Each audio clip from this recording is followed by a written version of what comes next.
Act, Chapter 231, Public Laws of 1975. This meeting has been duly advertised in the South Jersey Times and the Sentinel.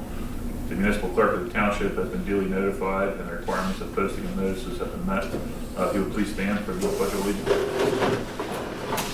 Pledge allegiance to the flag of the United States of America and to the republic for which it stands, one nation, under God, indivisible, with liberty and justice for all. Call the roll. Bellis? Caselli? Cunningham? Here. Doherty? Doyle? Here. Fregoso? Here. Keen? Trace? Here. Brant? Here. We have a quorum. Great. Mr. Peters, first up, safety plan update. Thank you, Mr. Brandt. Good evening, everybody. So over the course of the summer, I was quite busy with taking a look at our school district's safety and security plan, along with the members of our safety and security committee. We have proposed this evening the annual updates to our plans.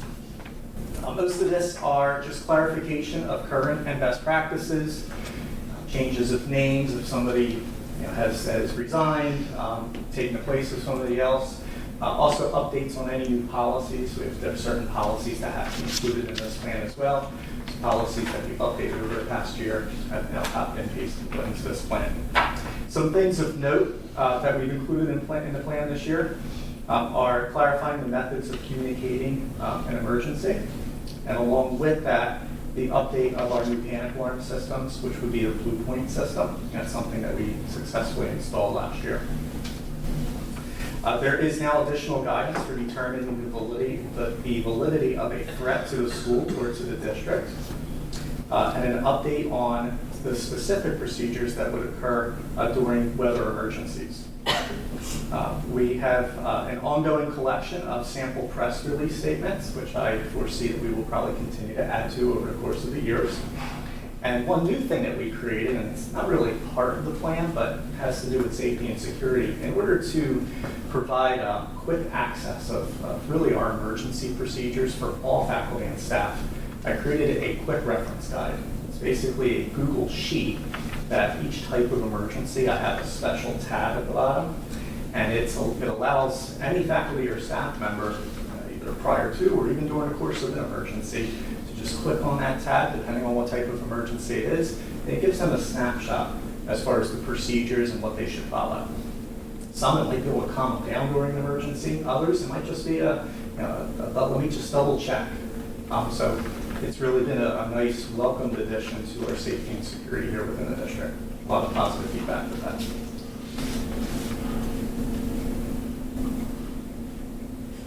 I do have the actual plan here. Remember, we don't distribute copies of this, obviously, for safety reasons, but if any board member would like to look at it, I did bring a hard copy. And I do like to thank Mr. Peters. His OEM and firefighter background really benefits the district. It really does. So. Thank you, Mr. Long. Yeah, quick question for you, Mr. Peters. I don't know if you have an answer specifically, but in the event of an emergency, like an active shooter situation, like who has command of the scene, so to speak?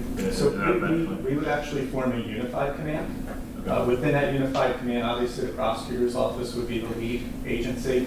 At first, Franklin Township Police, then the prosecutor's office. But within that, we would involve the fire marshal most likely.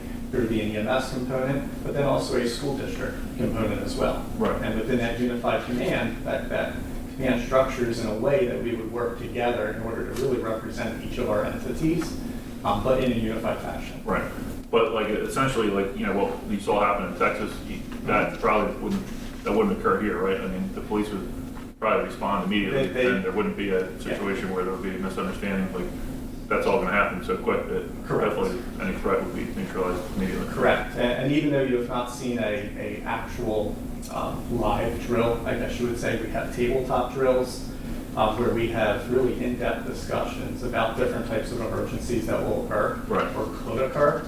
And we really work out our procedures, work out any kinks, and really a lot of times going back to those conversations when there is an emergency, we really rely upon the conversations that we've had in order to kind of predict what each other would do. You know, it's important that we kind of know what the other entities would do, and it's important that our public safety partners know what we would do, what responsibilities we have during certain types of emergencies. Right. So it's really maintaining that open line of communications that really keeps everything quite strong. Good. Thank you. You're welcome. Any other questions? I'm just piggybacking, we did do a tabletop. It was the end of August. Right, yeah, late August. The gentleman from the CRG mapping, the maps that we showed you, he came and showed us the actual live version of that map, and they can actually see where each of the police officers are working through the building. It's amazing. It really is amazing to see. You know, he pulled up the map of this building and said, yeah, there's a police officer sitting right here in this room. Right. And he would show us that. So the technology has really come a long way. So. But again, thank you very much. You're welcome. Appreciate that. Yeah, what exactly is the table? You're saying like, just like on a small scale, like a... Yeah, we sit around Like a at drill, the table, there's a scenario type out, and we actually go through that scenario. Okay. So. I had a full-blown scenario, identified certain key people that would be the not actors, but the people handling the situation based off of what school it was at. And we involved the public safety partners with that as well. And, you know, we did the initial rollout of the scenario, and then we had multiple modules that I kind of intervened different, well, there's different interjections you throw in, I guess I should say, to keep it vague. That kind of play different scenarios within that. Right. So let me ask you another question. What, and the reason I'm asking this is my son is in Delsey. He came in and told me something about their plan, which may or may not be accurate. You can't take anything he says, you know, for fact. So, but he basically said that in the event of a lockdown in his school, if he's caught in the hallway, that they're just supposed to exit the building. In like an active shooter situation, like they can like self-evacuate is the word that he used, which may or may not, again, be accurate. What would happen in a situation where there was a student that was caught in some area during a lockdown? So without divulging the plan over in the full public, Right. Since we're not in an executive session, a lot of that depends on the age, maturity of the individual, how many individuals you have, and really what type of school district you're in, based off of those factors, and what agreements you have worked out with your public safety partners. Okay. Something that in the general public that you see is run, hide, fight.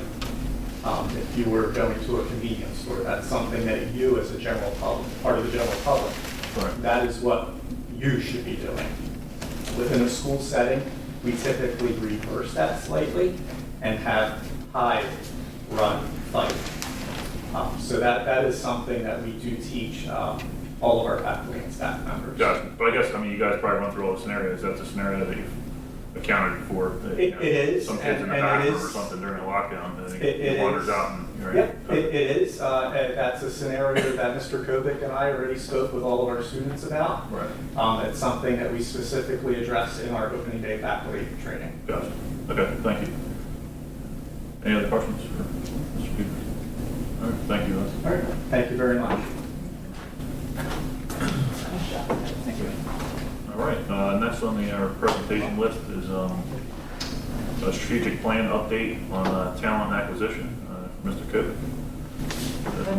Thank you, Mr. Good President. evening. So thank you, thanks for giving me the opportunity to provide you with the update tonight. All the information that I'm going to go through is available on our township webpage under the Strategic Vision 2026. There you'll see the nuts and bolts, a lot of the specifics, but to give you a general overview, we know that nationwide we hear about on the news the teacher shortage, and we want to make sure that certainly we have teachers in front of our students every day, fully certified teachers, and then going one better, outstanding certified teachers every day, and making sure that we have the opportunity to cast a wide net when we do have somebody that leaves, so that we can definitely have a large pool of individuals to choose from. All right. Also, with the committee, we want to take a look specifically at any trends that we identify in terms of why teachers may choose to leave us, and then take care of, if possible, addressing those matters then, so that, well, quite frankly, we're not in a situation where we would need to hire many people because not many people are leaving us. So with that said, our initial work here has been developing foundation information, and in some cases confirming what our gut was telling us, but having some data to let us know. So when you look at resignation data points, for example, in terms of who's leaving, years of experience, where they're going, getting some information there, that was all part of the exit interview process that we went through. And there was a document that was developed, that was provided to those who did choose to leave us, albeit we cannot require individuals to complete the document and send it in. So very directly, we had 3 out of 8 individuals who did respond back, and they gave us very good information. Very good, which was interesting. There were many positive points that they mentioned. And specifically, as I go through and look at that, because I think there's something to be said for getting the exact trends. Positive comments, positive interaction with the staff, positive building level support, positive peer support, positive district level support. Those were trends that we saw. That was good stuff. But then the question is, well, why did they leave? And there we saw the trend with their explanation of salary and health benefits. All right, so we know that you're negotiating with the TFEA. Hopefully there'll be a quick resolution and a contract that everybody agrees on. But needless to say, there are definitely some issues with teacher pay that I know that those of you on the negotiating team, I know that you're aware of. So, that's one of the challenges, and that's definitely one of the pieces that, well, it's beyond our control. With that also, taking a look at where people were going, we did not identify one area in particular. Everybody was going to run to a particular county. But what we did identify is that overwhelmingly people were leaving and they were receiving a pay increase. So we had some people who, because of family circumstances, they just transferred out of state and they moved on, life happened. But we did see the trend of people moving on to other higher paying districts. So, what we have now is a foundation to move on in terms of, okay, the data that we have. Some of the other things we have to consider though, and really here it goes to that wider net, our population, where we're talking roughly 20% minority student population. Yet we know that our staff does not represent that percentage. Specifically, we're looking at 98.3% of our staff is white. And we always want to have the best possible candidate. But the goal is to cast the wide net, in effect, to make sure we're getting the best possible candidate. And in the day and age of teacher shortage, I think it's really important that we're looking at that wide net. And the idea of, yes, bringing in more minority candidates, but very quickly, or very clearly, and I want to reiterate, we are looking for the outstanding candidates. This is about casting the wider net, making sure that we have a deep pool to pull from so that our kids can learn from outstanding educators every day. So that's it in a nutshell. Now I do have, if there are questions, I can certainly refer to the data that is on the webpage under the strategic plan update. I certainly can do that, but I figured I would just go through the general. Are there any questions, or is there anything you feel as though I missed? For the health benefits, was it the benefits themselves, or was it because teachers don't get benefits until their tenure? Or you don't know if that's either We one? don't know. Okay. We don't know. They wouldn't give ultra specifics there. Now, Mr. Walton, as you know, also chairs the committee. Yeah, I can chime in. I mean, on that one, it was about receiving family benefits. Prior to being tenured. Yeah, for this particular, not to mention, it was their home school on top of it all. But yeah, so that did come into play. 'Cause as it stands now, they're all put into the state health benefit plan, so that benefit package should be pretty similar from district to district. And our district offers it from day one for the individual, right? And then, And then on G-Will tenure, unless I hire them at step 4 and above, then we offer family benefits. I don't have any other questions. Yeah. And then, like we said, there's updates. If you look at our webpage, you'll see the action plan, and then we're just going to start compiling updates as they come in right underneath there. PDF document is there for you. Yeah, I mean, along with your comment about minorities, you know, obviously, when you look at gender as well, we don't have many men here. Absolutely. Yeah, but again, Yeah. they're just not available, like they. Right. So it's a matter of that wide net trying to bring in. Yeah. I don't know who's in charge of that, getting more men and more minorities into the teaching, elementary teaching. Well, I'll speak to work that I've done through the Educator Preparedness Advisory Council that I'm a member of up at Rowan University. And we meet a couple times a year. Actually, on this committee, we had Dr. Stacy Leftwich, who oversees that. So she's a professor from Rowan. She's well aware of the shortage of males that are going into elementary education. And they've actually taken some steps to bring in minority candidates as well as male candidates into their teacher education preparation programs. So that's a hot topic whenever we meet. We have our fall meeting that's coming up. Actually, it's in next month, and I'll be attending that. And I know that that's, again, going to be a topic of conversation. And we had a career day, but it was really an educator career day that occurred in the spring last year, where I had produced a screencastify talking about our district, the benefits of our district, and they were bringing in people, Rowan students, who were thinking about going into education, which was a little bit different, because usually you have, here's the certified person, they're going to graduate. These were kids who were unsure of what they were going to do for their career. And now it was the opportunity to have not just the college professors talk to them and students who were in the education program already, but also there were a select number of administrators who were involved, myself, and they had the opportunity to listen to my screencastify and talking about the benefits of going into education. And of course, I put in many plugs for our district as well. All right. Well, So, definitely good results, right? yes. All right. Right? Thank you, Mr. Coe. Thank you.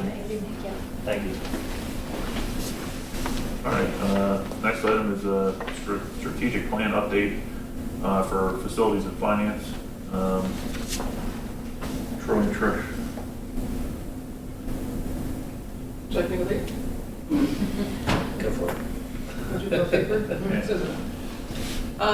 So basically the starting point of this is to do some research in the criteria of what a preschool program looks like, requires facilities-wise versus rooms, costs, and those things on a general broad overview.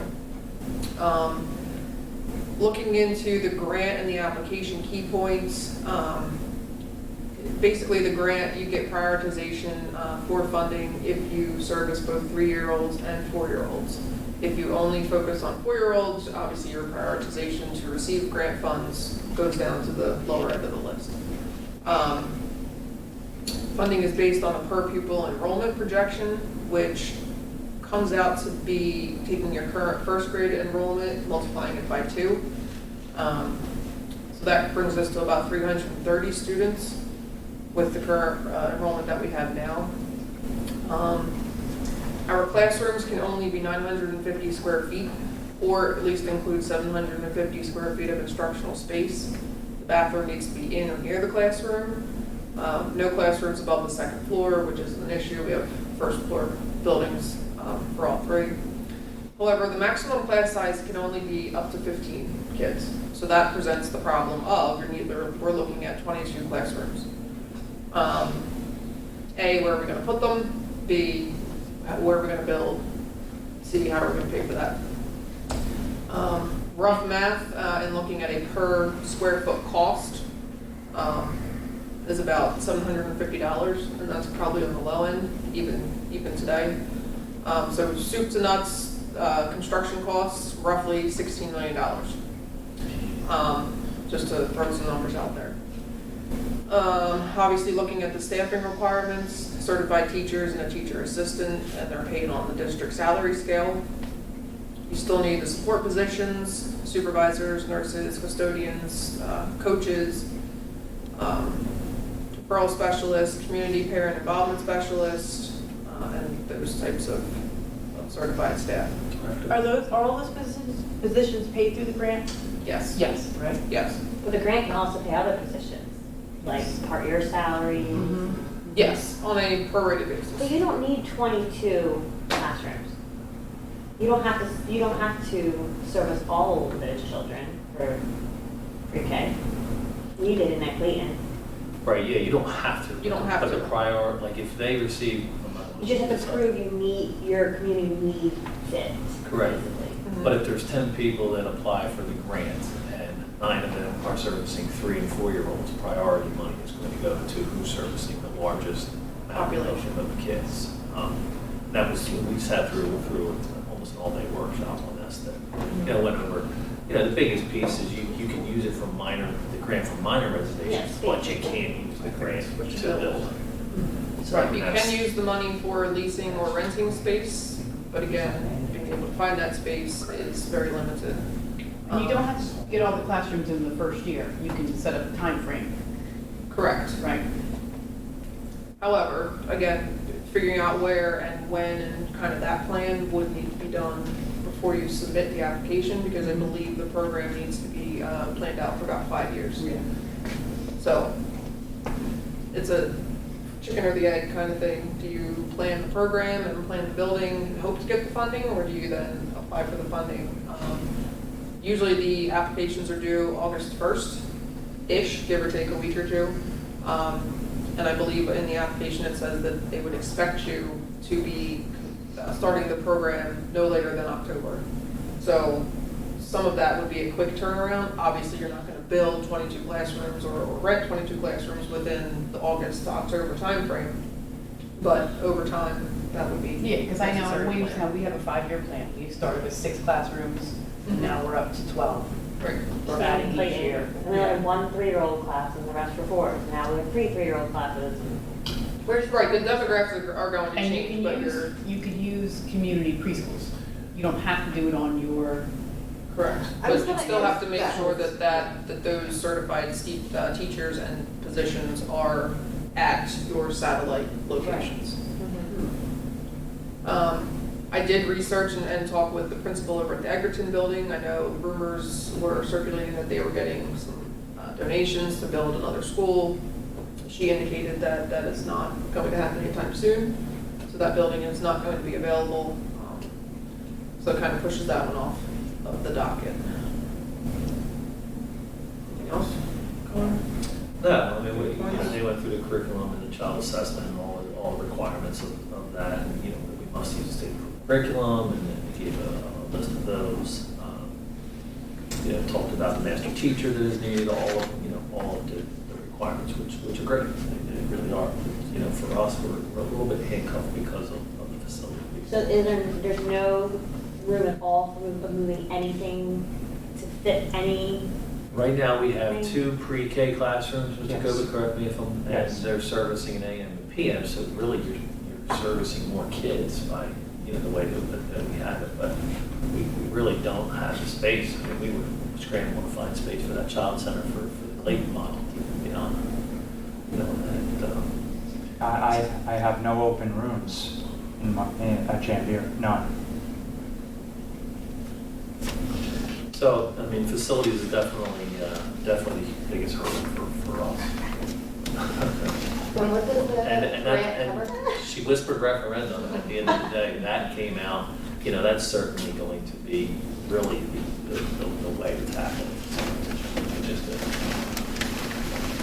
So where do we go from here? That's really, I mean, that's really up to all of you. I mean, if you want to research, you know, the referendum path, you know, you're talking, it's gonna take time, honestly, but, you know, just engineering and architect costs, just to get us to the point where we can make an informed decision, that's gonna be tough Well, too. do we maybe do some kind of outreach to the community? Yeah, what is it, what does the Maybe have, community want? Like, They- right, they- like what is the interest? I mean, if they're Yeah. willing to pass a referendum, then it's probably something that we probably should look into a little bit more. If there isn't enough interest in it, then obviously we wouldn't do it, because why put a referendum on it? Yeah. It's not gonna pass. Just what Alicia wants, it doesn't mean what the community wants. And that's all along, it's just a matter of getting them to understand, as soon as you throw that out there, they're gonna think, hey, pre-K's coming next year. Yeah. We'd have to really spell out the Yeah. path. Is that this free is- pre-K? I'm sorry. Is that Yes. free? Free pre-K, and it has to be Has full to be day, 6 so hours. it's at least 6 hours, it's Yeah. a full day pre-K. And what does the grant cover? Just the administrative costs after the fact? Everything but Oh, construction. Everything but Everything but construction. Your How long is salaries, the grant for?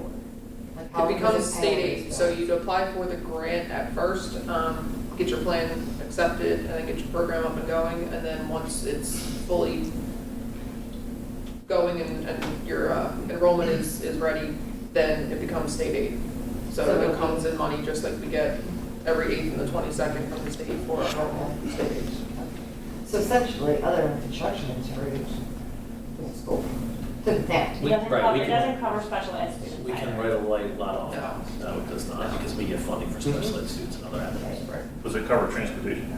First year. Everything, you can First always buy a year. bus with it if you want it. The First first year. year only. First year free Oh, transportation. So that's gonna be a huge cost. And that's going to, again, not to play devil's advocate, but that is going to be a hurdle, given our 3-tiered system already to get kids to the school. Longer bus rides, and trying to figure out if we have enough bus drivers Are we to doing in bus fact. It's 300, just sticking with the proposed numbers, that's 330 students every population that you would provide transportation for, when the grant would cover transportation. was gonna say, That would would be we a hard, get that would be a less- hard sell. Would we get less priority in the grant if we didn't provide transportation? I didn't I see think we that. read anything about that in there. No, just looking at the population. But remember, it's only having to be a 6-hour day, so you can manipulate, it doesn't have to meet the The days, same- same yeah, ours is time, not so you times. can manipulate that a little bit too. They start Oh. in different times. But again, with the 3-tiered system, it's difficult to even fit for the number here. So, a lot of moving parts in this one. But, I mean, if you want next step for us to throw something, I mean, I want to draft it so it is an easy read, has all the pertinent information, just to gather just general information from the community. If you ever I have think any that's community probably event, our best bet, because either we go forward or we don't. I don't think we go forward if there isn't enough interest in the yeah, do you community. hear from the community members, like, you get calls, I didn't get in the preschool, is there like waiting lists, is there like, what is it like? Yeah, we Do get they calls their- when the lottery is going out. I think that has become ingrained really in the community. They know we have the pre-K disabled program, we know there's going to be a lottery. But after that, not much. And how many people go in for the lottery versus what you can take? Depends on how many special ed students we have. Oh, okay. Basically, it's roughly 40 spots, but it's kind of split, 20 regular Special ed students. and- Yeah, but she's saying how many people How apply? many people Oh, apply? I'd have to check with I Laura. talked to Laura about that, she was, some years it's like 15, and then some years it's like 50, and. But it's never 400. That's what I'm saying, yeah, there's But not. that's because But they may Yeah, I think know- some people don't do it because it is a lot. And it's half day. Well, I would never do it because And it's it's Saturday, so so there it's was nothing. Trying to Yeah. get that, if they knew it was a given, then there might be more. And who can do half day, say Three. my mom, It's like, three. half day. But even then, you could only come in twice. By the time you're off, you come back. That's what I mean. Yeah. Okay, so You're taking we'll, I mean, Bummer. we'll start working on that. I'll put that on the radar. And, Would the grant cover satellite locations? Like if you had a talk with Little Tots and they converted from a full-service 6-week-old to It would. preschool and became one of your designated spots? It Well, would. they don't have to completely convert. Yeah, say they can just have. Well, but room. she would have to facilitate any, to even make it So worthwhile. their facilities still need to meet the Yes. Need to requirements. make the Right, requirements. so it is as But it a doesn't- state approved daycare preschool anyway. Right, but if they had to renovate or do any of Right. that, that would be I'm on thinking that them. because like The Radisson grant is wouldn't one be able base, to- ABC. Yeah, no, I was just curious, thinking, That's like there's every time I'm four sure what rooms, it's- you already have two I mean, rooms. we looked at the Yeah, you're- local you know. daycares around, off the top of my head, I know we have Little Tots, Presbyterian Church, which is Right. the church, Edgerton, St. Michael's and Clayton.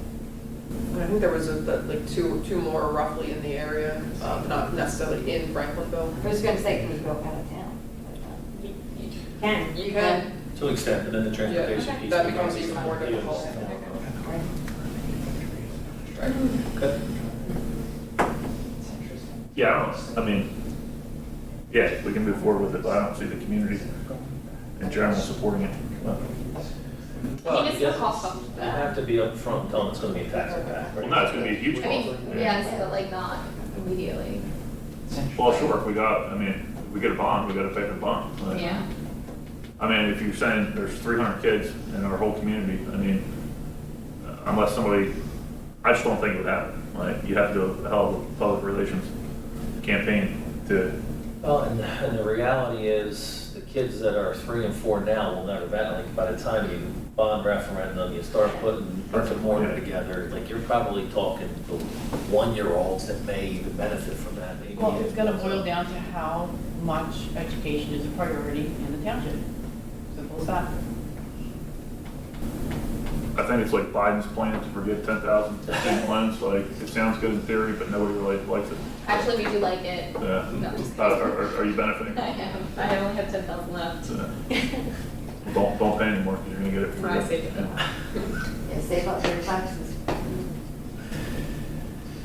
Okay. So, Any other Trish, questions? yeah, you said something about there's a maximum 950 square feet. What was that? They must be 950 square feet of, for a classroom. And that includes 750 square feet of instructional space, plus basically 150 square feet, or, sorry, 200 The rules are 200 square crazy. feet of the bathroom slash space. The rules are crazy. I'm sorry, how much is the bathroom space? 200. It's really crazy, the rules. Well, you don't have to Just have a make sure bathroom that in the the- classroom. You don't have to have a bathroom in the It just has to classroom. be in a certain You vicinity. either have to, it has to be close to the classroom, in proximity in the hallway, so then you would only have to have 750 square feet. Yeah, but the classroom, 750 square feet. if we're gonna put 15, only 15 kids, 750 square feet of space, Yes. Yes. that's huge. Yes. Yeah. That's like way bigger than classrooms that we have. Mhm. Yeah. It's like triple. Plus aid. But in a all the preschool, they benefits would have that nap time, Yeah. more than likely, so now you need. Especially for a another full big day. item max. That's, Ours are in our regular classroom. so even if we had a classroom, you're saying we couldn't use a classroom? They can't Well, be. So I'd have to I know that they're measure from them. Met, like, Those- we'd I have to don't maybe think they're stretch gonna a be little much bit. less and than say, 750. yeah. 20 by 30, 20 by I don't know if 30. they're coming out of tape measure for every classroom, right? So I'm just thinking, all right, 20 by 30, 600 square feet. You know, it's in the ballpark. I'll say our preschool rooms are in the ballpark. I don't know the specific dimensions off the top of my head. But either way, you're right, Mr. Brandt, it's a large It's a room. large room for a small number of Yes, students. yes it is. Then I'm just throwing this out there, would we, and maybe this hasn't even been considered, are we talking about doing it at one location or all 3 locations? we have to discuss. Other rooms in another building. Well, even if we built, you know what I mean, like, we could have one. That, preliminary to answer that one, but, you know, we have pre-K program over there, K1, 2, they're with the smaller kids. Right. Maybe we just do. There are districts, it's not good practice, but I've heard districts putting them in like middle school, like if there's a room, There's a room that- they put them in middle schools, unfortunately, which is not. What was it, really great. Woodstown built a whole, early childhood center. Yeah. Mobile home one. And you said we That's can disheartening. lease space? Lease for rent, yes. How long can you sign a lease for? Is there any limit? And we're guaranteed to get the money in perpetuity? I wouldn't say guarantee is any word that I would put with the state. However, it's highly likely, since they're giving the amount of money within the budget, I believe it was 40 million in preschool expansion aid. So all of the preschools that are pretty much established at this point, their preschool money is already in their state aid. So it's not necessarily, it's already accounted for. Correct. This extra money that they're giving for preschool expansion is for districts like us that would be considering putting a program together. But What- again, it doesn't cover the actual building costs should we need to build. But it would theoretically cover all the other expenses in perpetuity. It's not like a 5-year thing where we're gonna, No, and one slide on one of the presentations went to, it's not a grant, it actually becomes that State aid.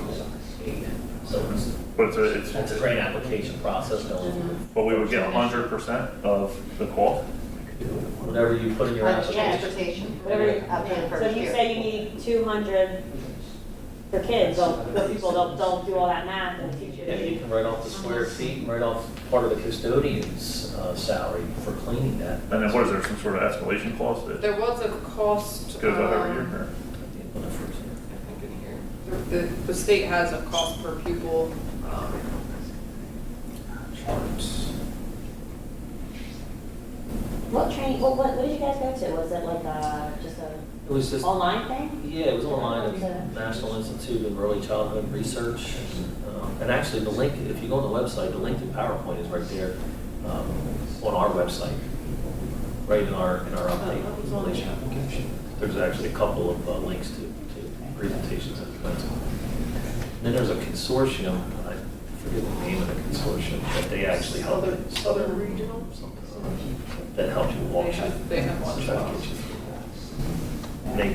They're looking to, you know, if you're not big enough, you have a small program and you need a lead teacher, maybe you're sharing that lead teacher, master teacher. with another Yeah, for district. somebody else. We've done that before. So the cost of the full day program, proposal assistance, we're in Gloucester County, so if we were to provide the program here in the districts, within the schools, it'd be $13,509 per student.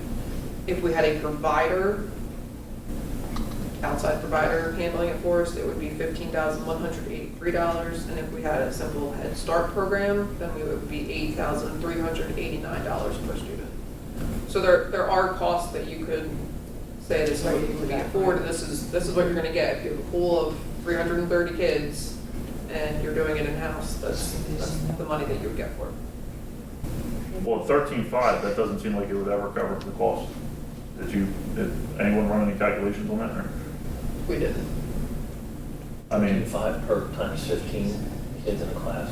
yeah, well, let's say 10. What's it, that'll cover I mean, one teacher. our current tuition rate per student in the K1 to 2, I believe, is roughly the same. 13,000. I don't remember off the top of my head. Right. Yeah, I mean, it seems like, well, I mean, I don't know if anybody would want to do it, but, you know, if we agreed to lease something, we could get a private developer to construct a building somewhere, if we, you know, agreed to lease it back for 20 years. At maybe a lesser cost than what we could, you know, develop it for. Grant construction. Uh, Not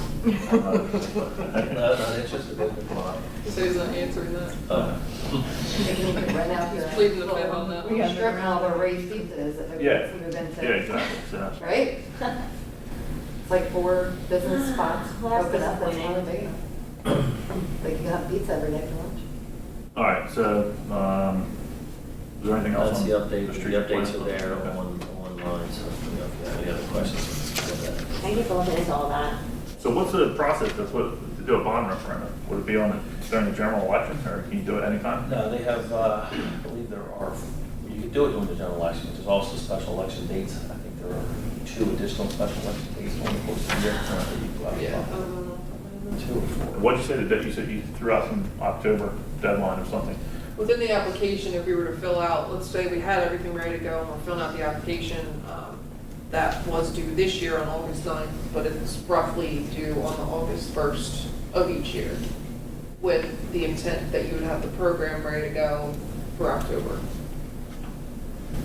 Well, we can. That was right from the application. Yeah, but it's not all, you could do like 3 classrooms in the first year. And And you then can build add up on to the it, next but year, as so you don't have to bang Have up the gate, have classrooms. everything for every kid ready. Yeah, but the problem is, we don't have the space, so we either have Right, to, we have but to if build you the could- space, we're not gonna build 3 If you classrooms, could. we're gonna build. No, we have space two for right 3 now, we have 2 classrooms. classrooms. Right, if you could finagle the space for 2 classrooms or 3 classrooms, and then have a year to work on getting more room, you know what I'm saying?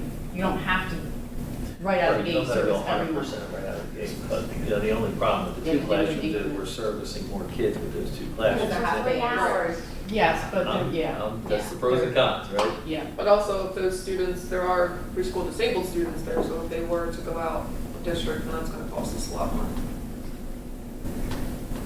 So is the next step going community outreach and doing a survey, or?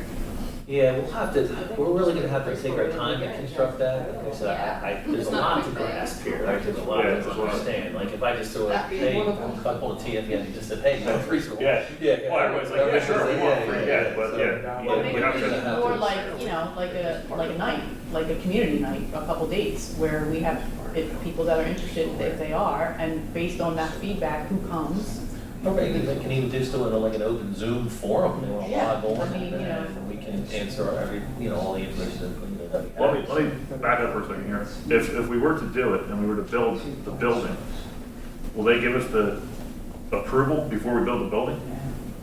Because we can't build the building without the approval. I think we can put that in the plan to say, here's year 1, we're expecting this many students, however, we're not able to accept them because we have to build the building. So in year 3 is when we're expecting the building to be done, And open up the- Right. so then we.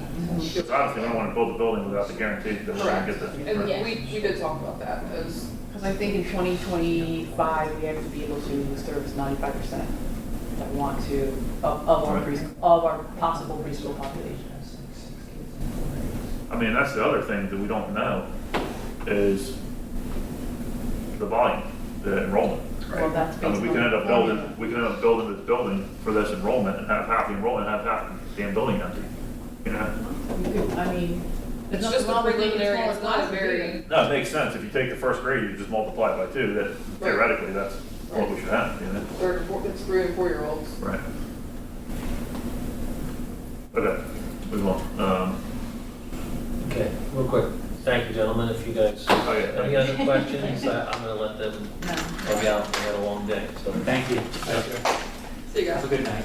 have a good night. We might be opening preschools in your offices. Yeah, you're getting Start busy. packing your stuff I'll now. see, I'll be moving my filing cabinets around. But they're definitely not 750. Yeah. All right, public comment. Make a motion to enter the public. Do I have a second? Second. All in favor? Opposed, abstentions? Anyone from the public like to comment? I don't know what's on the agenda and what's not, but could I There's a ask public a comment on question? the table. Oh, I saw that, but it's still confusing to me. Sure. Could I ask a question about what you were just talking about? Yeah, the Barbara Halpern for minutes, Trish. But go ahead. You talked about renting a building. Now, it was clear that if you built a building, the taxpayers would have to pay for it of Franklin Township. If you're renting, the grant's not gonna cover that either, is it? No, the grant will cover that expense, from what I understand, if we lease a facility somewhere. Is that correct, Trish? Yes. Yeah, grant would cover the leasing of a Okay, for perpetuity. facility. And they would also cover any work you had to do to make that facility acceptable, or that? No, I believe that the grant covers no construction cost directly by the district. Okay, so So- leasing is a good way to go. Yeah, if we had a Find developer appropriate. that had the daycare ready to go, or preschool ready to go, and we could lease it from them, that would be, I think, the most beneficial thing, because there would really be, at that point, no cost to the taxpayer, if I understand that correctly. Because they're gonna cover the lease. Is that correct, Trish? From what I'm gathering, yes. Which really makes absolutely no sense. Why would they cover the lease, but they wouldn't cover the cost of construction? So maybe they didn't think that out, but, I think the cost of leasing would be much less than Building. building. Yeah, because I would have a problem with spending $16 million and what that effect would be on people on fixed income who have been paying for schools for 30-plus years, like myself. Yeah, that's why I don't think the community would ever go for it, you know, but, And I've had 0 children, and yeah, I've been supporting schools for more than 30 years. yeah, well, we thank you for that. Yeah. We've all paid a lot, so. Any other public? Did you have anything else, Barb? I'm sorry. Well, I don't know if any of the things that would be on the agenda, like the septic repairs or anything like that? No, we haven't really had any further discussions about anything that you had commented on at our last meeting, so Okay. that's not on the agenda.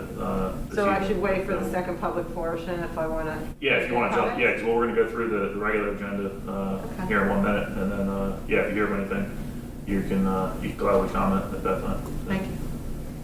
Bill, anything? Yes, sir. Make a motion to close to the public, do I have a second? Second. All in favor? Aye. Opposed? Abstained? All right. We do have the executive session. Yeah, this we evening. get to go to the HR agenda, executive, I don't know if you want to give an update tonight. Sure. I make a motion that we move into executive session for the purposes of negotiations, personnel, and contract negotiation and/or litigation. We have to go outside and wait. Will probably be, what do you think, about 20 minutes? 20 minutes or quicker. So I make that motion. Is that a second? Second. All in favor? Aye. Okay, Back to that. back to that, so, like we told you, we do have new staff coming.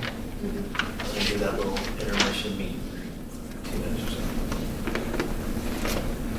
or so. Fast forwarding, there was the report outs, minutes, did everybody have a chance to take a look at the minutes, any questions? They're not on there. Oh, they're I not. should have them on there tomorrow. Okay. Human resources, we just reviewed. Education, so G1, we have DC field trip, we're getting back to that. We always approve this trip earlier than the other trips just due to the securing of the buses. G2 is nothing, G3, nothing. G4 is a ratifying a firm for the first day bus driver training in service. G5, we're going to hopefully have some names, doctoral students that come in and work from Rutgers with the DC, DD, ICM grant. I don't have that in this one. Nurses servicing plan, remember this, the numbers and stuff in the plan reflect last year's numbers. That's just a couple lines up there. Education miscellaneous, so take a peek here, a few things on this.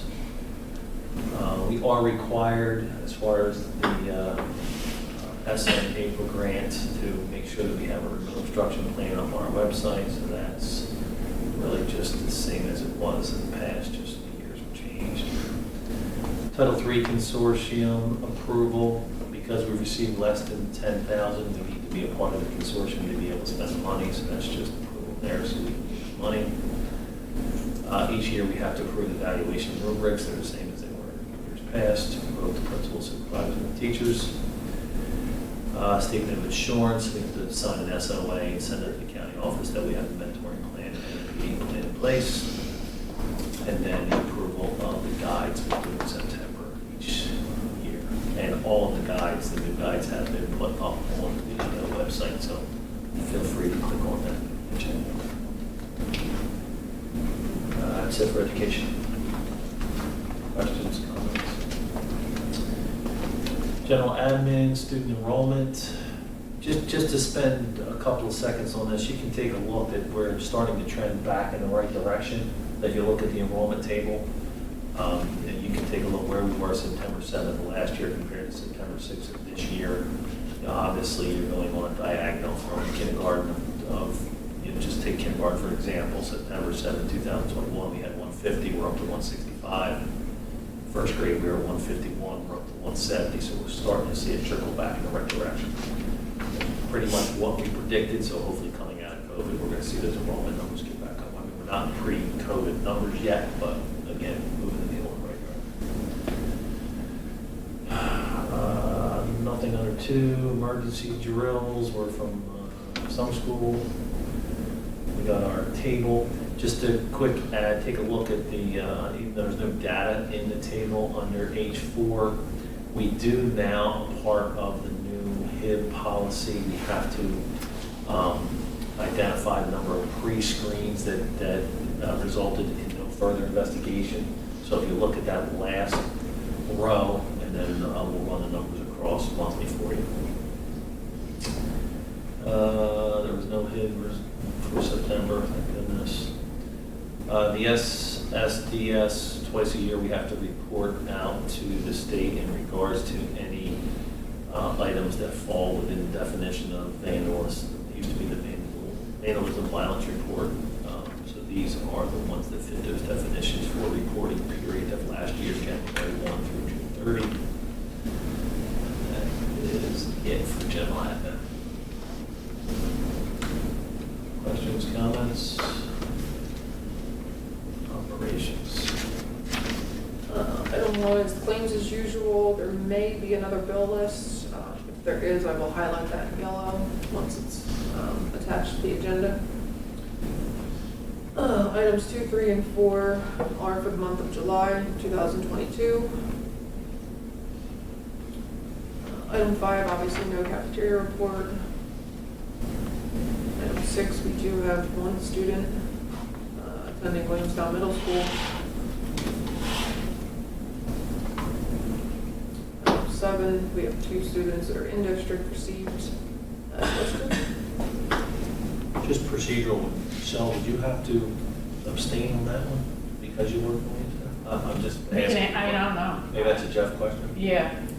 I mean, I can just to be safe if you want me to. Yeah. I feel like because are you at the middle school? No. I mean, you probably wouldn't have to, and again, because the student is not identified. Right. But we'll check with Jeff, Okay. so that you don't have to do anything extra. 8 and 9 are none. Item number 10 for transportation contracts. Some pretty heavy hitters there due to special needs students. And obviously, if we could take these students, we would. Should anything change, obviously we'll try to bring them in-house, but as of current, we don't have the resources to do so. 11 through 15 are none. Item 16 is the school security grant acceptance of funds. These funds came about a long time ago, I want to say pre-COVID or during COVID. So the board approved the grants on 1/6/2021. And now we're putting in for the acceptance of the funds because we put in the Blue Point panic system, and that's going to refund those costs. Item 17 is the Title I salary allocations. Basically, we're allotted a certain amount of money, and this is the amount of salaries that we're paying with the federal monies. Item number 8 is basically another consortium that would give us access to previously bid and awarded vendor contracts through another co-op. Gives us access to more school supplies, technology, those types of items for better pricing. Item 19 is the annual convention and training resolution. And number 20 is the affiliate program with Stockton University to allow occupational and speech language therapy internships with the districts. I believe last time it was approved was like 2020, so we threw it on here again. We don't currently have any students, but in the off chance we would, it'll already be approved. And that is it for operations. Trish, I saw a bill for Alyssa's Law. What is that? You know? Yes, I believe that is the, is that seen That's there? the panic one. That was Yeah. the Blue Point Oh, that's the Blue Point. lockdown system, Jeff. How's that? What is that exactly? It ties in directly with Alyssa's law through the state, so we'd have to have a system in place that once the panic button is hit, it goes directly to first responders, police. Okay. So where are these buttons at? They're actually pull stations. So, yeah, The hall. in the main office, there's one in my assistant's office, and then they're placed throughout the believe there's 2 in each school building. Okay. It's almost like the button at the bank. It's like- Correct. Yes. Yeah. We should get one here in case me and you really go out of that.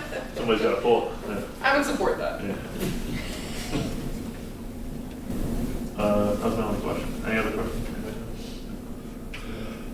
That's really it for the whole business with the board goals, if you guys want to talk about board goals at the one of these meetings. We're gonna have to, right? Because we gotta decide who's gonna, once it's passed, we're gonna Yeah, have we to can decide decide who's then. gonna be the liaisons, we have to assign that. Should we do that on Monday, or you Yeah, wanna? we can, we might as well, Yeah, instead of waiting.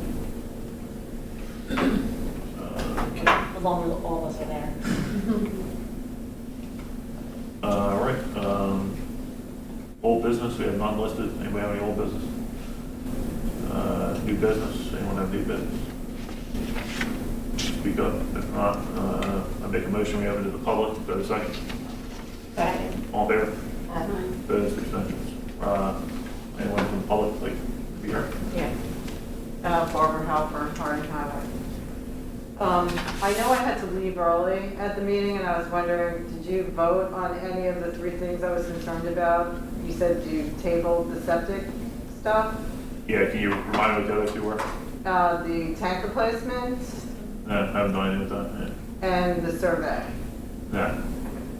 Yeah, I'd like to understand how you would purchase things like this. Is it sort of like the municipality where if something's more than $1,700, you have to get 3 bids? How does it work with the school? I'd like to ask myself that same question sometimes. Rude. In simple terms, there's a bid threshold of $44,000 Wow. that Trish is I don't know if I'm saying this correct, she's a certified purchasing agent, Qualified purchasing agent. qualified, Highly close. highly qualified, HQPA certified and review. licensed purchasing agent. With that designation, it allows us to go up to $44,000. Without that designation, what would it be, Trish? 40, I mean, Four. 30, 35. 38.5, I think. 38.5. So, in other words, anything below $44,000, we can purchase without going out to bid. The policy, our current policy, requires, I believe, anything that's in excess of 15% of the bid threshold. Is that correct, Trish? You see where I'm going with this? Any item that's in excess of 15% of the bid threshold requires a minimum of 2 quotes. Correct. Anything below that, I guess theoretically, can be purchased with just 1 quote or purchased directly. Right, but you have the say over the purchasing, the board of those items that I mentioned? No, I mean, not necessarily. I mean, there's purchases that take place between board, you know what I mean? Like, obviously, they have to purchase school supplies, stuff like that. Anything of any controversial matter, I would think that it would come before the board, like any special project, you know what I mean? I just want to clarify that the bid threshold without a QPA is 17,500. I thought 38 was wrong. Yeah, I mean, I just basically wanted to know how it works, and I would think that because you're in the building trade, you would understand that $7,700 for a survey of a property without trees that's flat and well demarcated would seem out of line. Yeah, no, absolutely. So, yeah, in instances like that, just the survey, we've moved on from that because that's something that we were just looking at with the potential sale of that property. But the discussion, that's off the table. We're not proceeding with that right now. But with the other items, yeah, that was part of the executive session discussion. Because I don't know if Troy shared my email that I sent him. He didn't share it directly. He told me the email and the information that was in it. I didn't read it directly. Yeah. So thank you for that information. So, but back to your original question, anything over $44,000, the way the policy is written states that those items shall go out to bid. There's another process where there's contractors that are pre-qualified under state contract that we're able to purchase from without going out to bid in excess of the 44,000. But it's my belief that the way the policy is written is that that would be at the board's discretion to do that. So essentially, that's the way these things are supposed to be handled as far as, you know, the bidding process and the awarding of said contracts. So, Yeah, I would just hope, you know, like you're saying, you're using common sense about bids. And, you know, I don't know enough about the tank removal and the tank replacement to say whether that is also an out-of-line number for what is reasonable and customary or not. And I would just hope that, you know, you're protecting the taxpayers by, you know, diving a little bit into these types of services and making sure that your contractors aren't gouging you, as obviously, you know, I won't name names, but some of them seem to be, some of the professionals seem to be way out of line. right. So, thank you. I mean, as far as school supplies, things like that, that's out of my field. I'm sure you guys know what you're doing when it comes to that. It's just, you don't have any knowledge in the environmental field or, you know, septic systems or those types of things, you might not realize how crazy, you know, a bid is that you're getting for a replacement or a survey or something like that. So I appreciate you taking the time to talk to me about it. Yep, yeah, and all three of those items are all, you know, at the table at this point for further, we're waiting on further information, further discussion. So, you did reference, I believe, an engineer Yeah. in your email. Yeah. You believe that he's qualified to do? Yeah, and I this- would find others as well if, you If know. you have others, yeah, please provide them, because we're considering getting bids on the engineering. So if you have a list of people that you've, in your Yeah, I profession, would I have mean, to. the rest of the board members don't know, but you were in that profession Right. doing reviews on the county side for many years, so you're well versed with that information. Yeah, I mean, I know, you know, I spoke to him at length and, you know, he's somebody that I'm positive knows what he's doing. And he's basically indicated how simple it is to do what you need done, because you already have a T1 permit at those schools. So making an alteration or repair is not so complicated. And then with this school, you have an Egypti's permit. And, you know, making repairs to those, again, it's not all that complicated. You don't need to spend, you know, tens of thousands of dollars, you know, just to decide what to do. I mean, his price, basically, I think what he said was per permit, it would be about 18,000. You know, so times that by 3, it's almost as much as just, oh, we're gonna look, see, is my understanding. And the only thing not included in that, he said, would be the actual permitting fees at the state.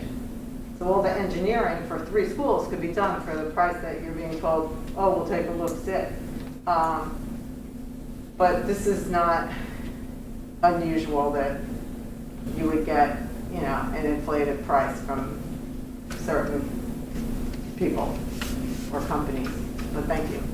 So you already talked to this guy about our particular Oh, yeah. school? Yeah, you know, as soon as he picked up the phone, he goes, I recognize that voice.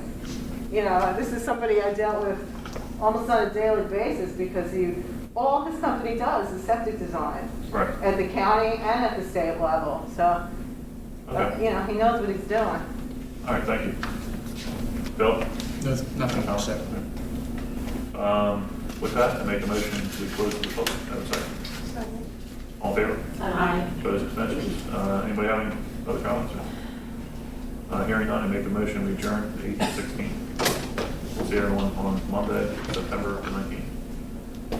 Wait a second. Second. All in favor? Aye. Opposed, abstentions? Thank you.